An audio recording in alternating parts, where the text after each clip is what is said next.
What's up everybody, hope you have an amazing day so far. I'm your host Phil, and today's video I'm super excited to showcase this pedal over here, the NUX B-8 guitar wireless system. Let's roll that intro clip and then find out what's so special about this one.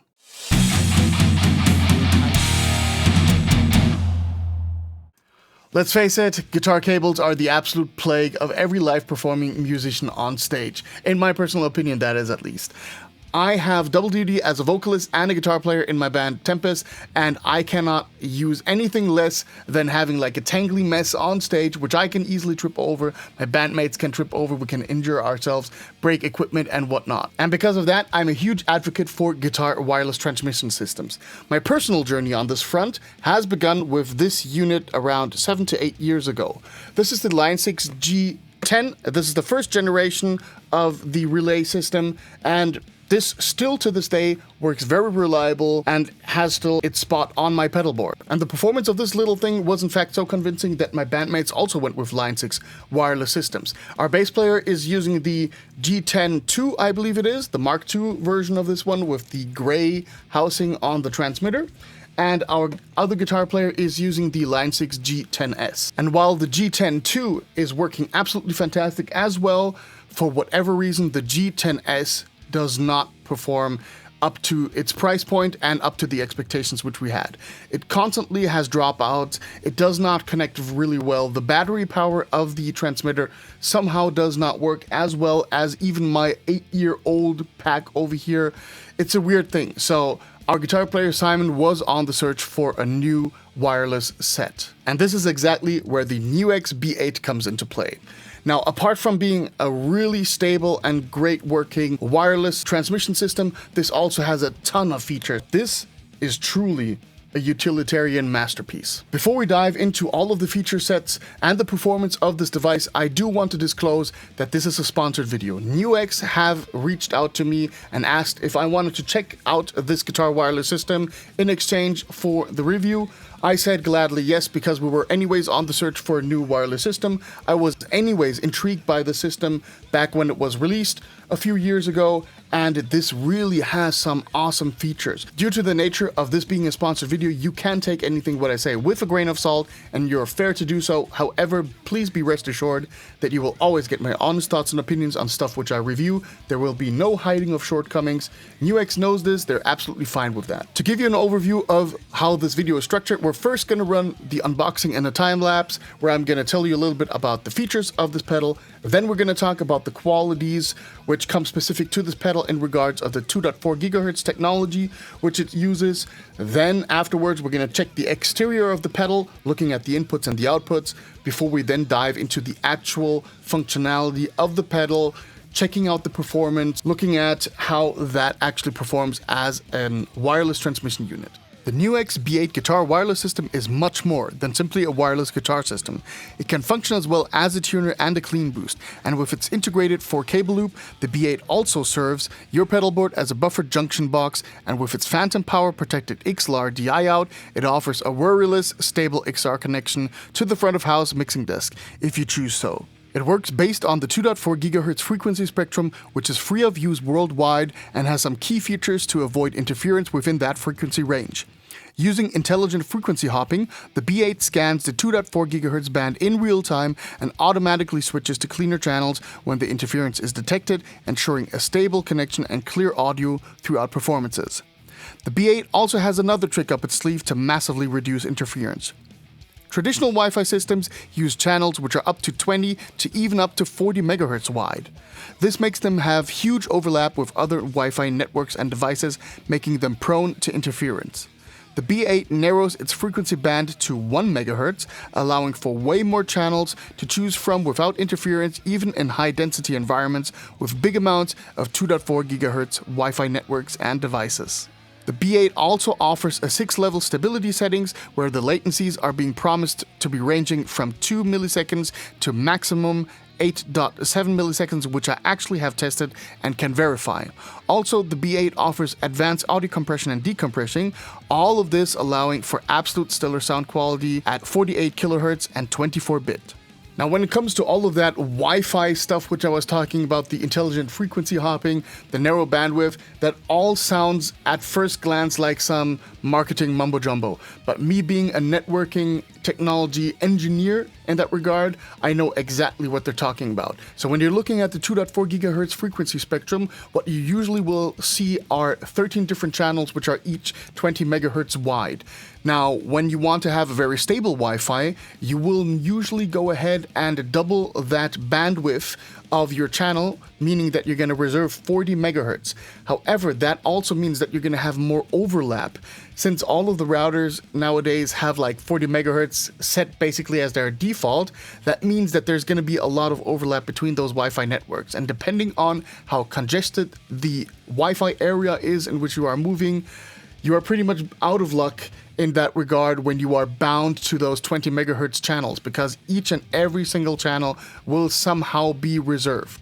However, due to the functionality of those Wi-Fi routers that they usually prefer the 1st, the 6th, and the 11th channel, that's a 3-channel deployment, usually there are some small spots which are a little bit less congested in that regard. And that's exactly where this narrow frequency band comes into play from the B8. And I think that that's actually a genius move from their side. The second big thing about this unit is the intelligent frequency hopping. There's a little bit of speculation of what's happening inside, but I could imagine that there are 2 different or multiple antennas which are scanning the environment at all times, ensuring that you have multiple channels which are free that the unit knows of, so it then can easily move back and forth between those channels in case there's some unexpected congestion on one of the channels which is currently being used by this device. There are very similar technologies out there where your end device, for example your smartphone, is doing a similar thing, scanning the environment, connecting to the access point. If it disconnects, then it kind of looks again if there's maybe another access point which carries the same name. Also, from an access point perspective, there's technologies like multiple input, multiple output, MIMO or multi-MIMO, which distributes the streams evenly to multiple devices. Stuff like that already is in the market, and I would assume that this is just kind of a proprietary spin on those technologies. So now that we got all of that nerd talk behind us, let's take a look at the pedal itself. We're going to first start with the exterior, meaning the input and the output, and the front panel which we have. Let's start over here with this button where you can actually enter the menu and twist the parameter knob in order to go back. This over here is a return button, so that way you're going back to the main menu. And this over here also allows you to toggle between the settings menu and the main view. Now, when you press this short, you're going to enter the tuner. And if you go back out of the tuner and then press this long, you're activating the boost, or in my case, I turned it now just off, but then you can toggle the boost on or off. That is already in itself pretty cool, I must say. The transmitter is pretty much straightforward. You got the small belt pack thing going on with an additional cable, which is already in there, where you can actually screw the 3.5 millimeter onto this over here. So this is really tight, and this then goes into your guitar. And if you want to load this is pretty cool. This has like a magnetic charging pin thingy going on. Same over here. You just smack that on there, and then the transmitter is loading. That's pretty cool. Apart from that, you can also use a USB cable over here to just charge this regularly when you're on the drive to the venue or something, or at the station. Pretty cool stuff. You also got this cable tone switch over here, which will then mellow out the highs. I personally never use that stuff. I want to have an unaltered signal when I'm doing my wireless transmission, so that's nothing for me, but it's there in case you want to have it. Let's move over to the input and output, and let me explain why this is so cool. So first off, you can see over here that we got an input and a return/output, and over here we have an output/send and the return. This is really cool because this kind of works as a patch bay and a buffer junction box all at once. Over here you got the XLR out, by the way, which also has a ground lift right beside it, and there's no different scenarios which you can achieve. Just imagine you would transmit your guitar signal wirelessly to the unit, then you can either just send it out via one of the outputs over here, either left or right, depending on where you placed this on your pedal board. You can also use both at the same time, so you're going to have like a dual mono output, and in that case, the XLR will carry the clean DI signal from the guitar, nothing else.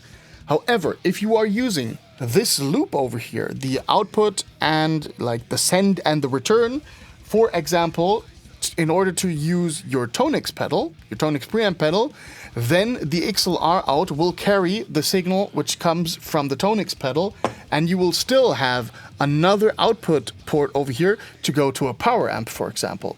That means that in theory, you can use this over here to go to the front of house or into an IR loader of some sort, and then you can use the output in order to go to the real amp.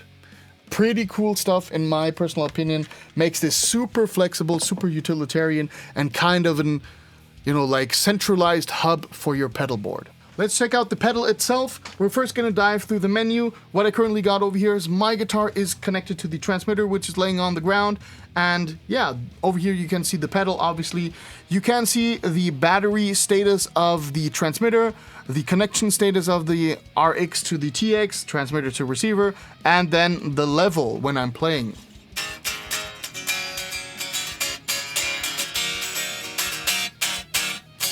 Now, we're going to start with the easy stuff and then move our way towards that. So, the boost menu is pretty straightforward. You can either turn on or off the boost as an initial setup, and then you can set the dB level, which you want the boost to be boosting. I personally set it like that because I don't really use the boost anyways, and just leave it where it is. The output is just merely the output volume, nothing less, nothing more, but I want to have it always at full blast. Next up, the foot switch. The foot switch can be set to either activating the tuner, as we've shown before, or it activates the boost, and then the long press will activate the other feature. Let's get over to the tuner. The tuner has different displays. You can either have like a picture, which you can also customize, and then it's going to be like a shaky thing, so the more it shakes, the more out of tune you are, and once it's completely still, you're in tune. Then you're going to have like a fake Stobo stomp. Over here we got this, it's not the needle thing, but it's actually filling up the bar. I don't really like that one. I like the needle display the most. That is my jam. That's how I want to have my tuner set up. The buffer bypass, buffer monitor when in bypass mode, that is also cool stuff which you can set up. I personally leave it to simply buffered bypass because I don't need anything else. Let's check out the tuner, just that you kind of get a feel on what it's capable of. Oh, hang on. I gotta move that back there. And yeah.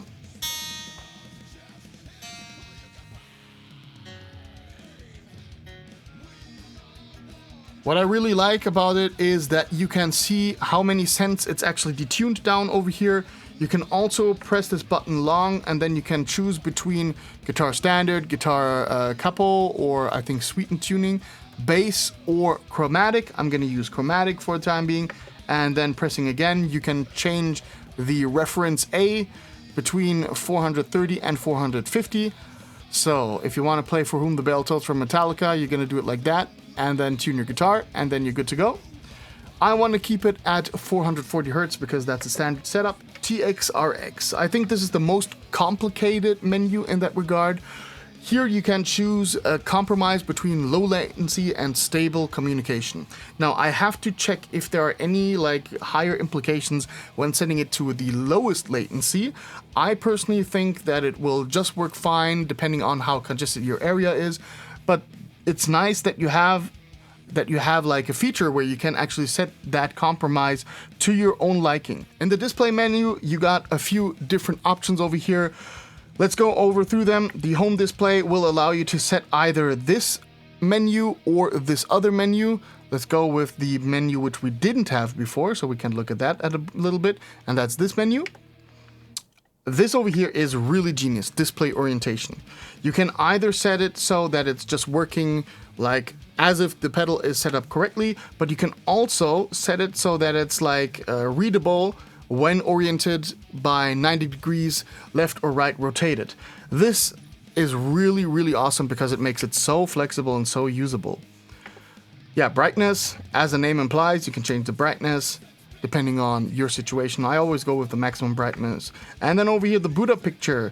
The boot up picture is the picture which comes up when you initially fire up the pedal. You can customize it. It's a nice little gimmick. I personally don't need it. I personally don't use it. So there's that. Language over here is set to English, but you can also set it to different languages. That so far are all of the settings which this pedal comes with. So let's go over to the next segment where we're going to actually check out, is there any change in sound? How is the wireless performance? How is the stability?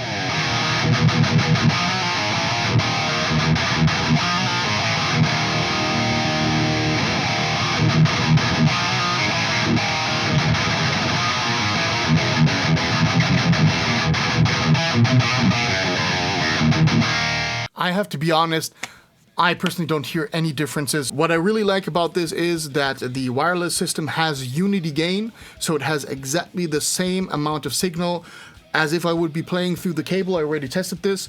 The Line 6, for which I talked about before, has round about 3 dB of signal loss, which I have to compensate then on another realm. And the X5A58, which I have over here, these small little, these small things over here, they have 8 dB of signal loss. To be honest, I would choose this system anytime over either both of these systems, just from a pure quality perspective.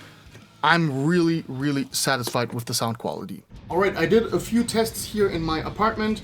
In the next segment, we're gonna check it out in the rehearsal room, but I just want to find out how far actually can we get across without any stuttering. This over here is kind of the threshold where stuttering starts, and the way I'm testing is I actually borrowed this method from Taylor Danley's video on the X5U2. I got my smartphone connected over here via cable to the NUX transmitter. Hopefully you can see that over here.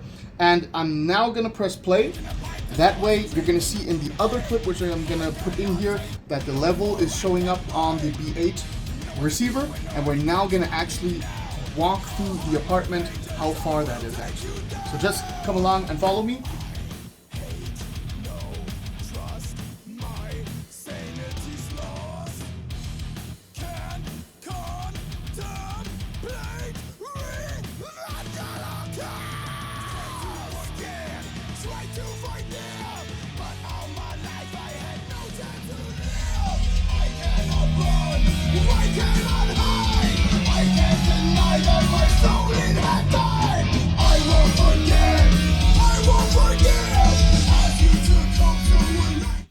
And over here, you know that space, that's my studio space. The NUX B-8 is directly over here, so we're getting a substantial distance, proper signal. This is really good. This is way better than the other wireless systems which I've tested so far. This does work for live purposes as well. Let's wrap this video up with my personal conclusion on the NUX B-8 guitar wireless system. Is it worth your money? Speaking about money, this thing cost 270 euros, and at first I was like really shocked. Wow, that's an expensive unit. But coming to check this out, I actually do not think that anymore. The coverage is great on this wireless unit, so there's no issue in that regard compared to the other stuff. Looking at similar priced options, I think this has way more features than the competition. This has the integrated tuner, the boost, the junction box setup where you got all of the 4 cable inserts, and you also have this DI out, which is phantom power protected. I want to stress that again. That means you can simply just take the XLR from the mixing desk. You don't have to worry if there's phantom power in there. Plug it in and send that out to front of house, and you're good to go. Having all of these options combined, you can basically save yourself a clean booster, a tuner, an active DI box, and possibly like a Patchbay together in conjunction with a buffer. All of that stuff packed in here, in addition to the wireless system, is a great deal for 270 euros. With all of these features and all of these ins and outs, this truly is a start and endpoint for your pedal board. Has a ton of features, saves a lot of pedal board real estate, which is awesome. Is there anything missing in this device? I don't personally think so. I still made one feature request to the fine folks at NUX, and I would really love to see them pushing through on that if it's DSP-wise possible, and that is adding another impulse response block in the menu for the DI out. So that way you could basically go through the loop with a preamp pedal and then with an impulse response out to front of house through this XLR and then to an amplifier still via the regular output. If they could pull this off, this would up once again the usability of this product. I would love to see that, but as it stands right now, this over here for $270 is an absolute great piece of gear. With all of that said, I want to first thank NUX for sponsoring this video by sending over this unit to keep for us. Simon is going to be very happy about his new wireless system addition to his floorboard. I'm a little bit sad that I'm still stuck with my Line 6 G10, but it is what it is. It works out all well. Thank you everybody for you watching this video. If you have questions, if you have comments, let me know down below. Like and subscribe, do all of that algorithm enhancing stuff, and I'm gonna hopefully see you in the next video. Until then, keep it metal.